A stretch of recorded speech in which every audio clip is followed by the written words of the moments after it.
Salut les meufs, salut les mecs, bonsoir à tous, bienvenue sur un nouveau live tranquille.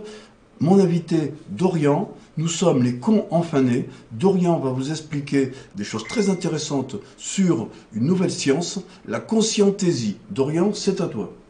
Oui, donc la conscientésie, souvent on me dit que c'est une nouvelle science, c'est pas une nouvelle science du tout. Le but de la conscientésie, c'est d'unir science et spiritualité. La science s'est créée en confrontation à la spiritualité. Moi, je cherche à créer une discipline qui permette d'unir les deux. Parce qu'on n'est pas obligé sans arrêt d'être dans la confrontation. L'être humain est sans arrêt dans la confrontation en permanence.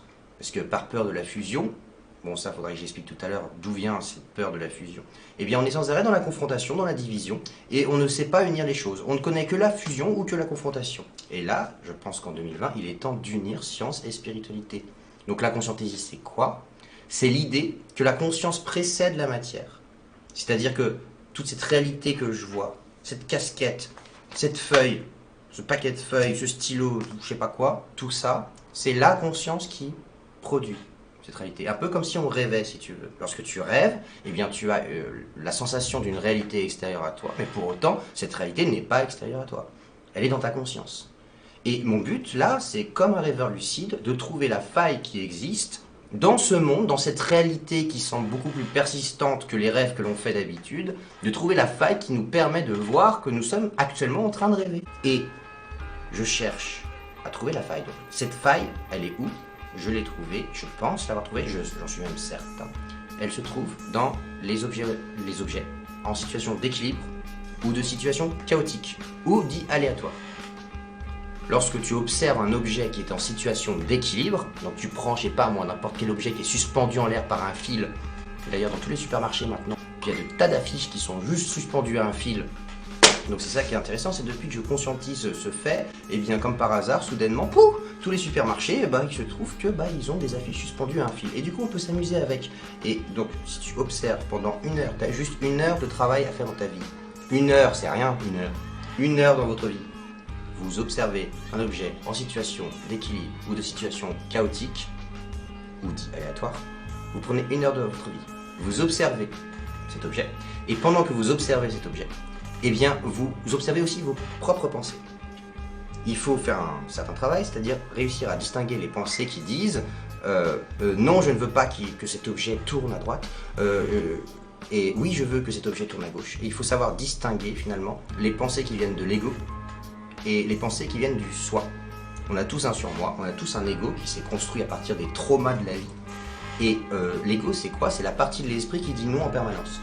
Donc juste entraînez-vous, regardez juste pendant une heure de votre vie, c'est rien, un objet en situation d'équilibre, vous verrez, vous observez vos pensées. Et vous constaterez que quand vous voulez qu'il tourne dans un sens, eh bien certaines de vos pensées vont dire non, non, non, il va pas tourner dans ce sens-là. Et là, justement, en se disant non, non, non, ça va pas tourner dans ce sens-là, ça va tourner finalement dans l'autre sens. Et au fur et à mesure, vous domptez votre ego et vous allez constater que votre conscience altère au moins. Parce que, bon, là c'est pas une preuve que la conscience produit toute la réalité, mais la conscience altère les mouvements de l'objet cible. Une heure dans votre vie, ce n'est rien. En disant oui. Parce que si je dis pas oui, si je veux qu'il aille dans le sens horaire en imaginant qu'il aille dans le sens contraire, du sens horaire, ça va pas marcher. Est-ce que tu pourrais éventuellement apporter encore davantage de précision sur ces éléments qui sont vraiment très intéressants pour nos téléspectateurs? Donc pourquoi j'ai voulu créer cette discipline que j'appelle la conscientésie? C'est parce que dans un premier temps, je me suis demandé pourquoi, parmi tous les êtres humains, il y avait des êtres humains tristes et des êtres humains joyeux.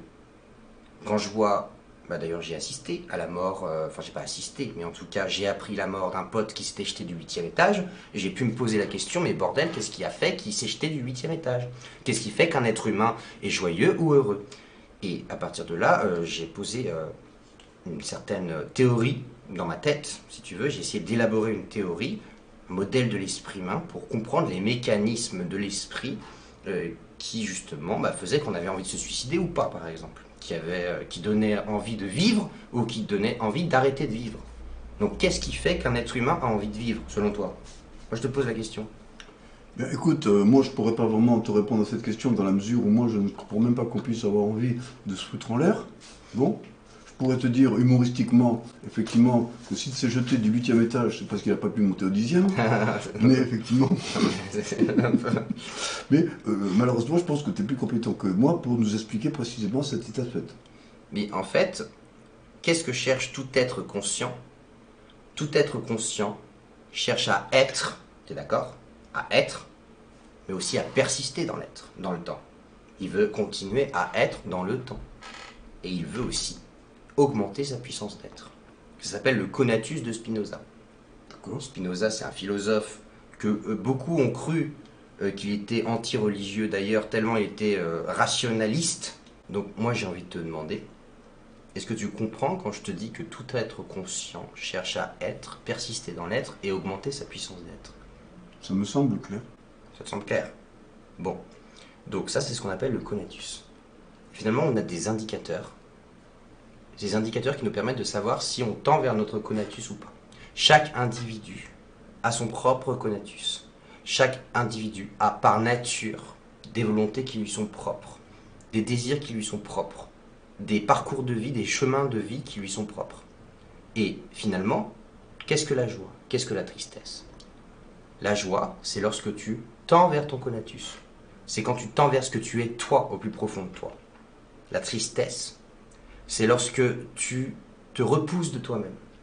C'est lorsque, à cause de trauma, à cause de peur, la peur, c'est hyper important. La peur empêche d'être soi. Donc la tristesse, c'est quand, par peur d'être toi, par crainte de réaliser qui tu es vraiment au fond de toi, eh bien, cette peur engendre de la tristesse, si tu veux. Et donc on a vraiment des indicateurs comme une boussole, joie, tristesse, joie, tristesse. Alors parfois il y a des nœuds. Et du coup ça tourne en rond. Du coup les gens ils sont bloqués dans la tristesse. Et tout le but c'est de couper ce nœud, si tu veux. De couper ce nœud qui provoque sans arrêt la tristesse et qui va jusqu'à la dépression. Parce que finalement quelqu'un qui se tue, quelqu'un qui renonce à la vie, c'est quoi? Paradoxalement, c'est quelqu'un qui veut absolument vivre. Je ressens tout en moi le désir de t'écrire. C'est étonnant car je ne sais quoi te dire. Je vais donc m'abandonner dans mes pensées et les laisser abondamment se disperser. Tout en moi, mes sentiments souhaitent t'envahir. Tout en toi, tes sentiments souhaitent m'envahir. J'aimerais tant ressentir le droit de t'aimer, ce que je me suis interdit depuis tant d'années. Aide-moi, je t'en supplie. C'est quelqu'un qui au fond de lui sait qui il est, mais qui croit en une réalité extérieure qui l'empêche d'être qui il est. Et c'est comme ça finalement qu'il renonce à vivre, parce que il sait qu'il est au fond de lui, mais il ne peut pas être qui il est vraiment. Du coup, il n'a plus d'autre choix finalement que de se tuer. Et franchement, le suicide, c'est un acte qui consiste à dire je veux exister. Et c'est tout le paradoxe du truc, quoi, tu vois. Bon, une fois que j'ai fait ça, une fois qu'on a compris cette notion de conatus, être, persister dans l'être, augmenter sa puissance d'être. Joie, ça veut dire que je tends vers mon conatus, donc je suis dans la bonne direction. Tristesse, ça veut dire que je me recule de mon conatus, que je vais en arrière, que je m'éloigne de mon conatus. Une fois qu'on a compris ces concepts-là, eh bien, on essaie d'établir pourquoi finalement un individu s'empêche d'exister, pourquoi il s'empêche d'être lui. Il y a tout ce mécanisme de trauma, le surmoi, l'ego, si tu veux. L'enfance, tout ça, le papa qui a dit telle chose, la maman qui a dit telle chose et tout, qui a traumatisé l'enfant. Parce que finalement, un individu, il a besoin de se dire « je peux m'aimer ». Et un individu, pour être lui, a besoin de s'aimer. Et pour pouvoir s'aimer, il a besoin, dans un cadre psychologique depuis la naissance, d'être encadré par des premiers autres. Premiers autres, c'est les parents ou les parents adoptifs ou n'importe qui, c'est les premiers autres rencontrés. Il a besoin que ces premiers autres lui montrent qu'il a le droit d'être un être singulier, infiniment différent et indispensable. Si ces trois critères ne sont pas réunis, alors l'individu va chercher, à cause de son ego qui n'a pas été réparé, il va chercher à travers l'autre à se faire aimer en permanence. Et du coup, pour pouvoir se faire aimer en permanence, il va faire des concessions sur ce qu'il est vraiment. de façon à pouvoir être aimé de l'autre. Et là, ça crée une tristesse profonde.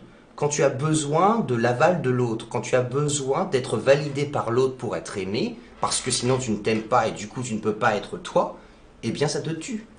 C'est ainsi qu'une personne qui pense qu'elle n'arrive pas à être aimée peut décider de ne plus vivre du tout. Oui, parce que si elle considère qu'elle ne peut pas être aimée en tant que personne singulière, infiniment différente et indispensable pour le tout, alors qu'elle sait qui elle est au fond d'elle, eh bien, elle n'a plus d'autre solution. Si elle est persuadée que le monde extérieur l'empêche d'être elle, elle n'a plus d'autre solution que de se tuer. Dorian, tout à l'heure, tu as bien insisté sur les interactions qui se produisaient entre l'esprit et la matière. À ce sujet, j'aimerais qu'on revienne sur quelques images passées. On regarde. D'ailleurs, dans tous les supermarchés maintenant, il y a de tas d'affiches qui sont juste suspendues à un fil. Donc c'est ça qui est intéressant, c'est depuis que je conscientise ce fait. Donc c'est ça qui est intéressant, c'est depuis que je conscientise ce fait. Donc c'est ça qui est intéressant, c'est depuis que je conscientise ce fait. Alors, avouez, c'était pas mal quand même. Dorian, tu étais en train de nous expliquer justement toutes les interactions entre la conscientaisie et la matière, et d'un seul coup, alors que tu me regardais, tu as eu le réflexe de bloquer ton classeur alors qu'il allait tomber. Et oui, c'est le principe de la conscientaisie. La conscientaisie, c'est monter en conscience. C'est progressivement, je suis moi, je suis mon corps, mais je suis aussi bien plus que mon corps. Et surtout, j'accepte de ressentir les sensations que me provoque le monde d'apparence extérieure à moi. C'est conscientiser le fait que finalement, lorsque j'ai un vêtement, même ce pantalon-là, ou toi, tu vois, là, tu as ce bracelet, est-ce que tu le ressens? Est-ce que tu le ressens sur ton poignet, ce bracelet, au quotidien? Non. Et ben voilà, la conscientaisie, c'est monter en conscience pour ressentir en permanence tout ce qui est en interaction avec toi-même. Si j'ai bien compris, en fait, la conscientaisie, ça revient à pouvoir transférer une partie de son inconscient dans son conscient. Bah, c'est tout à fait ça, c'est le principe. C'est progressivement conscientiser la part inconsciente de soi. C'est super, je pense que tout le monde a compris. Prochain épisode très bientôt, épisode 2, avec Dorian, conscientaisie. Et le petit Jimmy.